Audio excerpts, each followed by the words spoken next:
So if it's the proper thing in the proper place, you're all right. Off camera, you just mentioned there's something that you want to talk about. What is it? Well, it's an analogy I give to a lot of the guys. There is this many people that are going to come to see anything in a wrestling ring. They're going to come see anybody in boots and tights in a wrestling ring, no matter. That's that many people. They're hardcore. They're on the internet. They want to come because either they can't get enough wrestling or they want to bitch and complain about something and say how they can do it better. Whatever. That's right there. This crowd likes good wrestling. Remember I said not old wrestling or new wrestling or this kind of good wrestling. There's two kinds of wrestling, good wrestling and bad wrestling. I don't care who presents it or what it is. That's this crowd. That's the second crowd. They want to see good wrestling. And if you present a good product for a extended period of time to where it gets the point across, they will come to see you. This crowd comes to see the star, comes to see the big event, WrestleMania, The Rock, Steve Austin. Either somebody really gets hot like Hulk Hogan 2 decades ago, or The Rock and Austin in the late 90s, or whatever, or WrestleMania is hot. That's that crowd where they're not, I don't care what you do, they're not going to come all the time. And they're not going to watch every week, but they know it's around, and that's the third group. That's the people that will come for the big shows or the big stars. Everybody else in the world is in the fourth group. They don't give two flying fucks. You could put Dumbo the pink elephant and, a Chinese fire drill in the ring. They don't give a shit because it's wrestling and they don't want to see it. They want to see ballet, fly fish, and I don't give a fuck what else. You ain't going to get them. So you've always got these people, okay? And I'm not saying you should shit on them because they're your ticket purchasing patrons, but you've always got these people. If you have a good product, you got group number 2. Concentrate on that. There's really no way you can control group number 3 because how do you just say, okay, this guy's going to be the next Rock, this guy's going to be the next Steve Austin, or next Hulk Hogan, next Ric Flair. You can't do that. They got to come along. That's when you get the really big houses, record gates, whatever the fuck. And then the fourth group, who gives a flying fuck what you people want to see? If you're going to goddamn ballet, fuck you, because we're doing wrestling.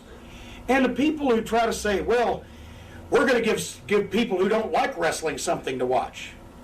They got something to watch. It's on all the other fucking stations while your program is on, you dumb son of a bitch. So why do you do shit that's not related in any way to wrestling in a wrestling program? They don't stop Saturday Night Live to have Kurt Gowdy give the goddamn fucking Olympic freestyle skiing fucking report. Because the people watching Saturday Night Live don't give two fucks about the goddamn Olympic freestyle skating. So, why is all I'm saying. You got these. If you're good, you get these. When you're lucky, you get these. And the rest of them, it don't make a fuck because they ain't coming anyway. That's my point. All right. One thing that you've touched on that I want you to explain a little bit more now is listening to the crowd. Number one, the importance of it, and number two, how you do it. Well, it's most important because, once again, if you're in any kind of entertainment, sports is different in this instance because if you're in sports, your object is to make a touchdown or to make a basket or to hit a home run or whatever. It don't matter what the crowd is doing. But any kind of entertainment, you got to listen to your fans because if Mick gets out there and he sings Jumpin' Jack Flash and for some reason the Stones are blowing that night, he's going to tell because people are going to be like, yeah, okay, yeah. But if they're on, they're going to be, fuck it, here go the babies, right? Every time that I would be in a, any kind of match, really, but especially on the big ones, and a baby face would nail me or I'd whack somebody with a racket or I'd be involved in something, it's easy to listen to the crowd when you're not actually being beat up or involved in the thing. You're standing out there going, yeah, this is getting over, but you can always tell if they wanted to see you get punched because when you get nailed and people blow, that was a good thing. They wanted to see you get your head knocked off. But guys now are so, I say guys now, I'm sorry because I'm old, back in the days of black and white, I was really over. But a lot of guys who are really nervous and really not confident and sure of themselves, they're so concentrating on what they're doing and what they're trying to do and what they want to do that they don't listen to the people. And so if you do something that people ain't reacting to and you keep doing it because that's what you plan to do and you're not listening to them, then you're just stinking it out even further. And by the same token, if you do something that really gets over with the people, but you didn't notice it because you weren't listening to them, then you never do it again, or you don't, you miss a golden opportunity. It's in finishes, when the people are reacting, you've got to know exactly when they're coming down because you got to do the next thing. For example, let's say that you're going to make the hot tag. Kerry's going to give you the hot tag. You're going to make the comeback on me and Bobby Eaton. He gives you the hot tag. The people blow. You nail me. You nail Bobby. You nail me. You nail Bobby. Then you look at the people and you give me a bionic elbow. Bam! And I take a big bump. They love that. They love that so much that Bobby is supposed to come and cut you off. But if you go bam and I take a bump and they're just starting to go and Bobby cuts you off like that from behind and you go down, then the people go, yeah, oh shit. Killed your pop. Squashed it. Sat right on it. So you'll give me boom and I'll take the big fucking bump, boom, and I'll fucking sit there and flip like I'm in convulsions and you'll go, I told you I was going to give you that motherfucker, and wait for them to start coming down. Because when they start coming down, then Bobby Eaton will come from behind and nail you with the deal. So they're coming, ooh, oh, ready for the next thing. There's a highlight, there's a spotlight, especially in tag team finishes, on each thing, even if it's only for 2 or 3 seconds or 4 seconds or 5 seconds or whatever. People's attention can't be split, can't be diverted. You can't watch over here and over there at the same time and do that. Fuck, dizzy, right?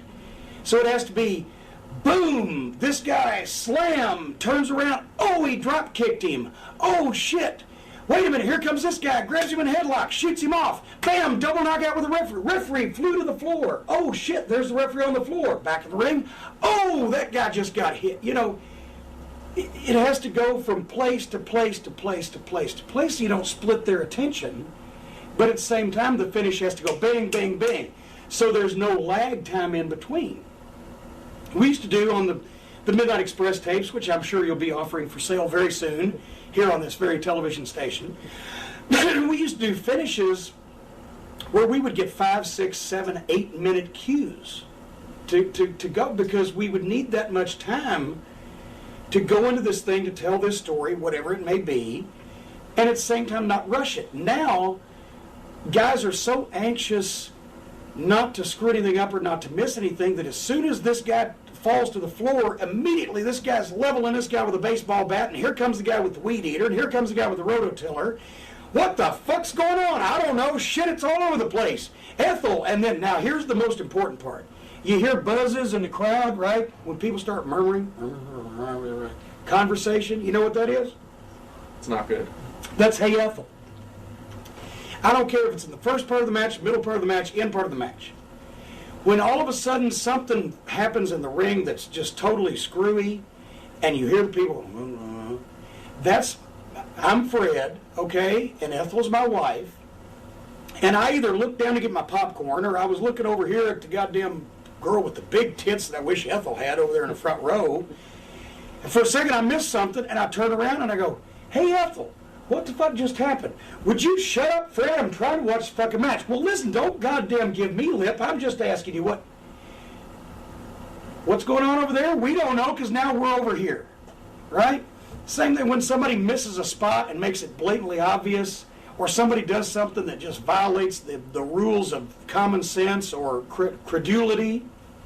I always tell the guys, our job here is to make the unbelievable believable. Our job here is to make the preposterous posterous, right?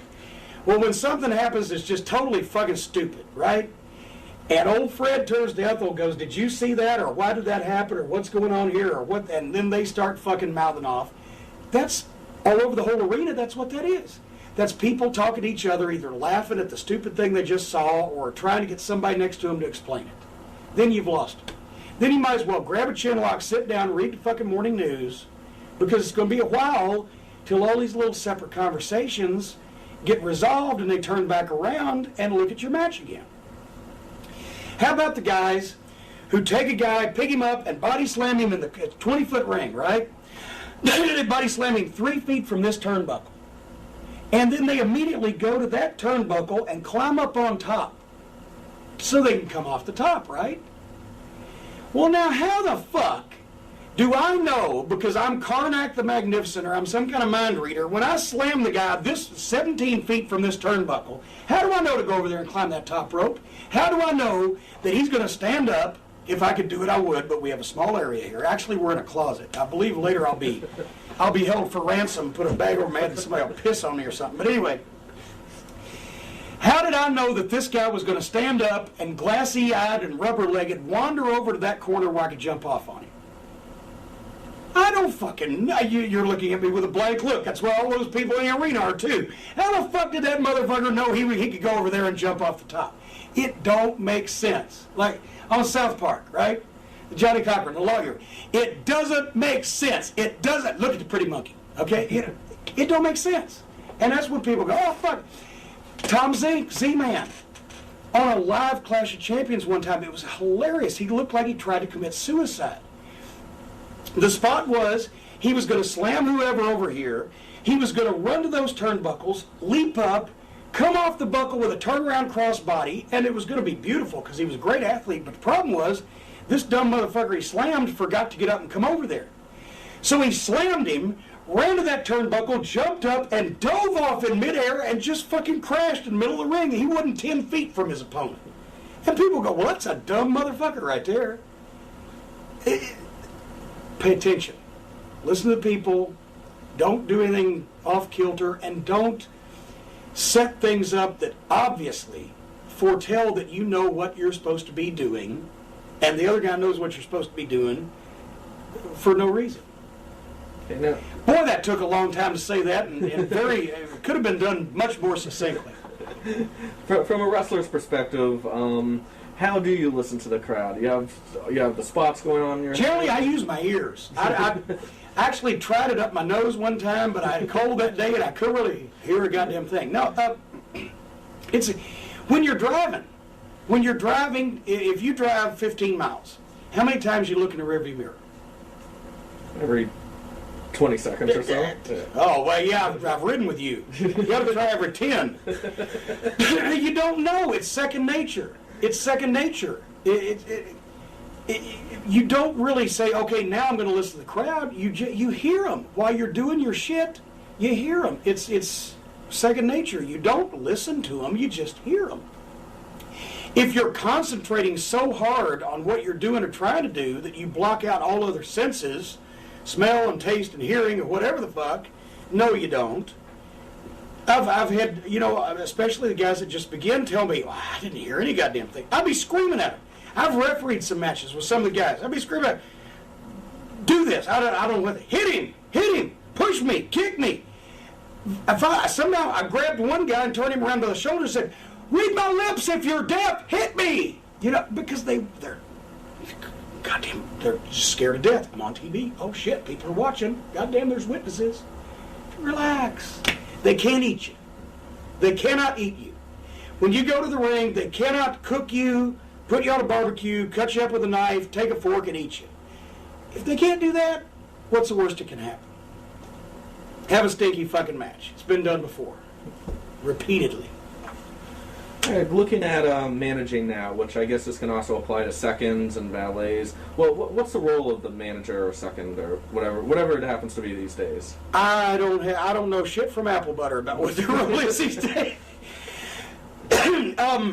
For instance, how the art has somewhat been lost. Go ahead. I was just going to say, for instance, how can you add to the match without taking away from what the guys are doing in the ring? Well, see, the thing is, that's easy. You time your spots. You augment the match. The manager is supposed to talk the people into the building or help talk them in. The manager is supposed to interfere in the finish. The manager is supposed to really get people riled up when the guys come to the ring. But when they're having their match, if it's arm drag and hip toss, double atomic drop, and double knockout in the middle of the ring, and down they go, boom, boom, boom, then I should just be reacting to what's going on. Because even if there's 3 people in the building watching me, if I'm sitting there going, okay, I'm waiting for my next spot with a stone face while my guys are getting beat up or beating somebody up, then those 3 people know, well, okay, there's something going on here. But if my guys are beating somebody up and I'm like, yeah, get him, yeah, beautiful body. Yeah, I'm a cheerleader, right? I should be. They're my guys. I want to see them win. If they're getting their ass handed to them, oh shit! Fuck. Jeez. For those three people that might, for some reason, possibly they lead very empty lives and they're watching me instead of the match. So at least they're going, yeah, fuck, boy, he's really upset. It makes it phony if you don't do that. But then now in a match, invariably, for every spot and bing, bing, bing and big bump and all that stuff, there's also the part where there comes the chin lock or there comes the headlock or whatever. There's my time to fucking scream at the referee or to attract some attention to me so that also, while they're in the headlock and somebody's going, okay, one tackle, drop down, hip toss, move on the elbow, get it again, whatever, people are not watching them do that. They're watching me yell at the referee. They're watching me yell at the people in the front row. Don't be saying that shit you're saying. Whatever. As soon as they're in motion again, then I should be back watching intently because the match is the thing.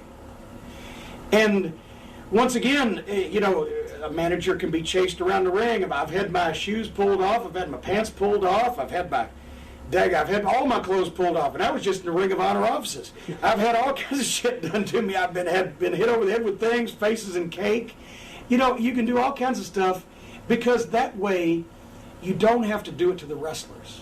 The Midnight Express were not stripped or embarrassed or humiliated. Jim Cornette was.